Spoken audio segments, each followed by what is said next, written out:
Bonjour Monsieur Gibault, mon nom est Laura Michel Grenier-Martin. Aujourd'hui, je vous présente mon programme d'implantation pour 2 changements majeurs à Entourage-sur-le-Lac.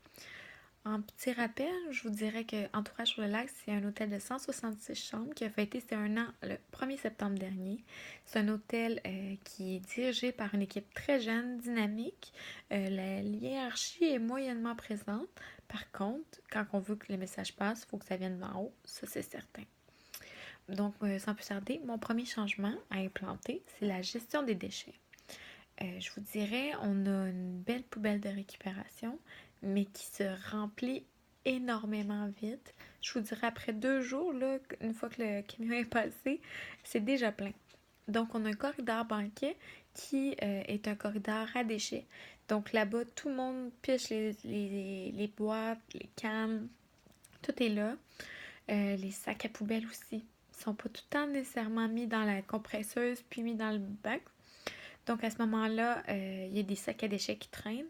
Et puis, quand on parle de poubelle, de comment les sacs peuvent se rendre là avant, il y a toujours le fait que c'est des poubelles avec des sacs bruns, des sacs noirs partout. Il n'y a pratiquement aucune récupération qui est faite. Et puis, moi, j'ai des bacs à lait pour mon staff, pour les bouteilles de vin, quoi que ce soit.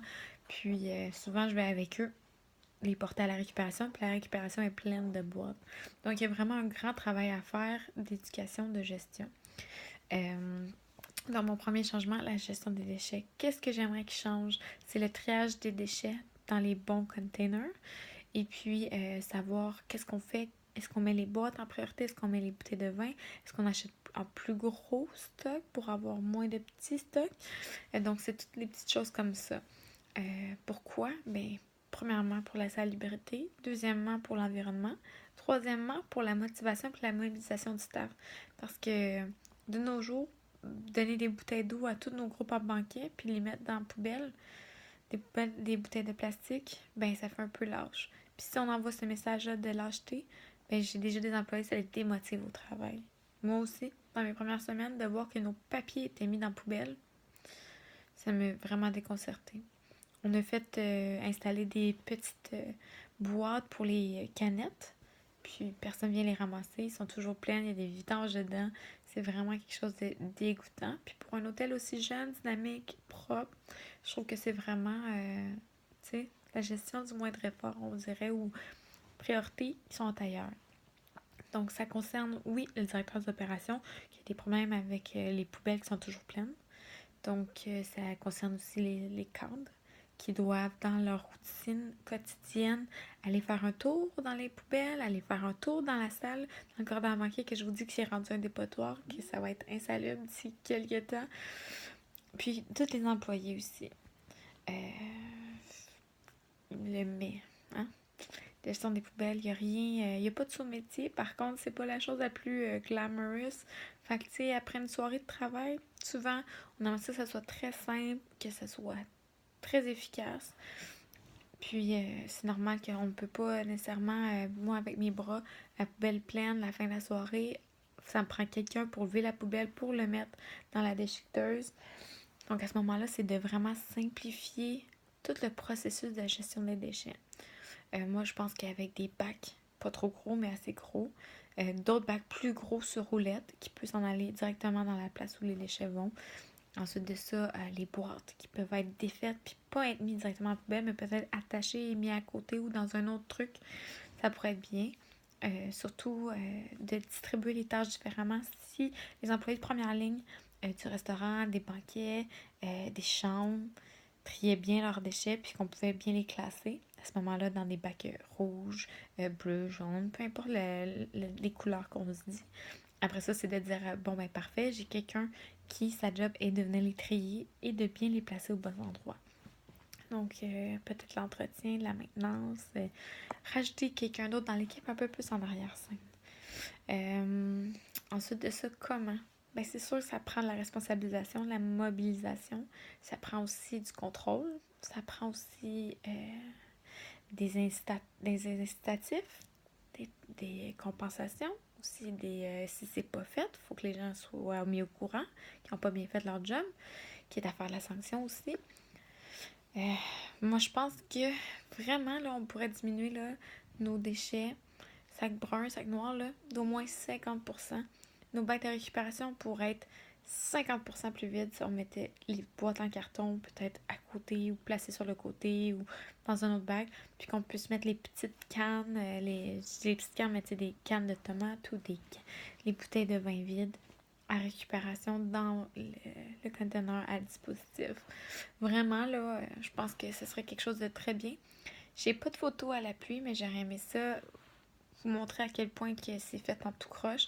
Euh, pour vous donner un exemple, là, j'avais un sac à poubelle qui traînait dans le corridor. Ça sentait vraiment pas bon. C'est 2-3 sacs. Fait que j'en amène un, j'en amène deux. Il y en a un qui est trop lourd. Fait que je demande à un staff, hey, tu peux-tu me l'amener? Fait que joueur d'hockey, il le prend. Puis en le levant, ça l'a explosé. Puis c'était des bouteilles d'eau qui n'étaient pas vidées. À moitié pleine, à moitié vide. Des bouteilles d'eau de plastique qu'on en avait pitché aux poubelles.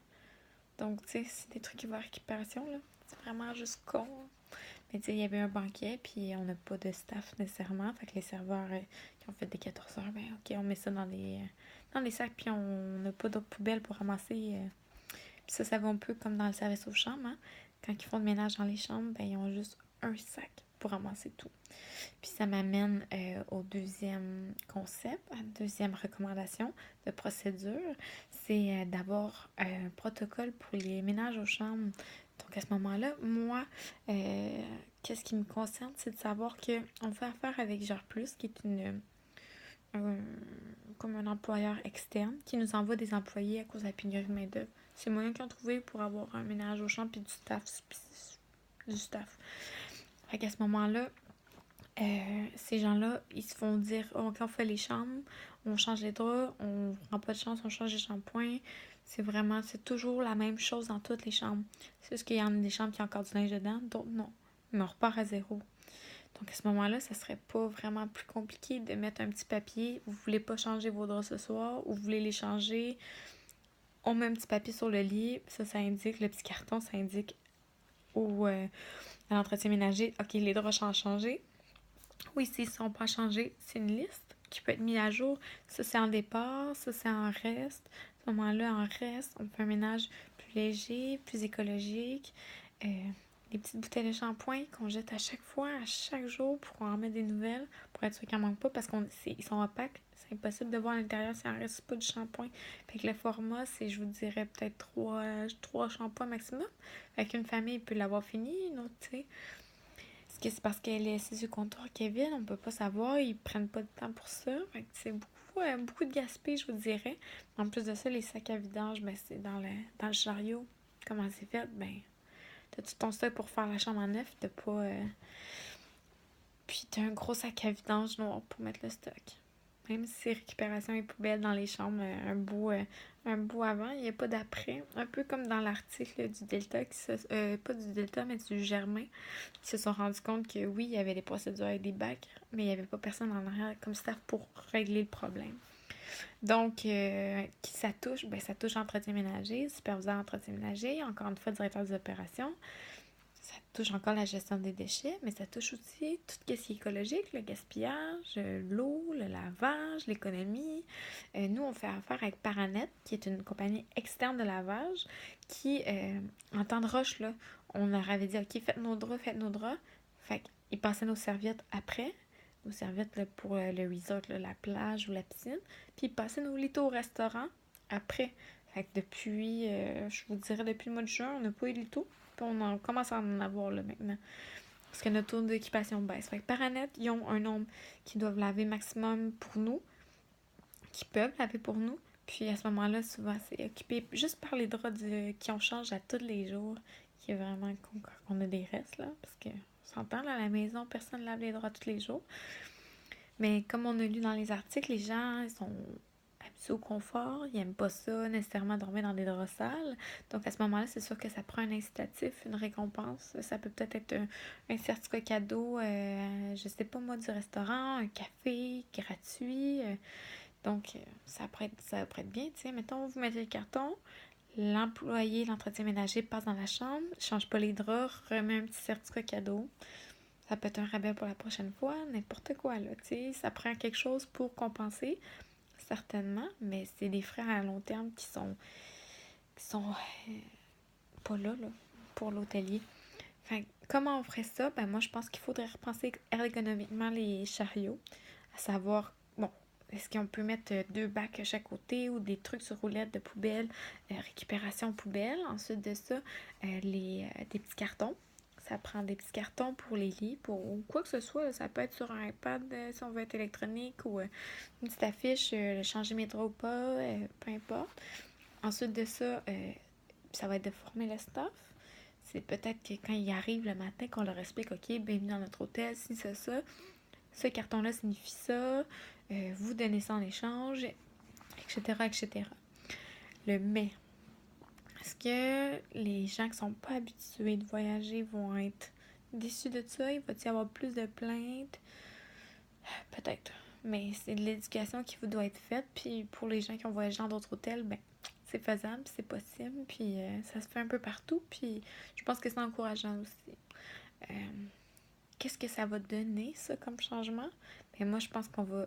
Ben, premièrement, pour les déchets, là, on va diminuer. Pour le recyclage, ça va être très bien pour la gestion des déchets. Comme je dis, c'est une petite tâche de plus à ajouter sur le coup. Mais après coup, à l'hôtel, pour tout le reste, je pense que c'est vraiment très bien. Ensuite de ça, ben c'est sûr que pour les litons, on va pouvoir en avoir au restaurant. Les serviettes, ça va pouvoir être lavé. Donc, Paranet, notre laveur externe, devrait avoir moins. Donc, les coûts vont diminuer pour ça. Ensuite de ça, de l'électricité, tout ce qui est de l'eau. Ça, c'est sûr, c'est Paranet, mais c'est nous qui en avons besoin de moins. Et puis, ben, pour les clients, ben, pour l'entreprise aussi, les chambres, ça va être plus rapide à faire et tout. Donc, je pense que c'est vraiment des coûts qui vont être faits. Après ça, je vous ai parlé de l'entreprise, à quel point c'était jeune, dynamique, tout ça. Ça reste encore un peu dans le sens vieux jeu où ça doit venir d'en haut pour les changements parce que j'ai eu beaucoup de bonnes suggestions du staff durant tout l'été.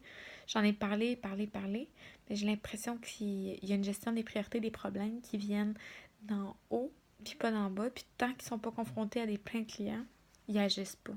Fait qu'à ce moment-là, c'est de dire, bon ben parfait, comment on peut faire pour présenter un projet, pour l'amener à terme, puis c'est de voir les coûts que ça engendre, puis à quel point on peut se sauver de l'argent aussi. Parce que dans le fond, développement durable, il faut penser oui aux gens, il faut penser oui à l'environnement, mais il faut penser oui aux gestionnaires puis aux propriétaires.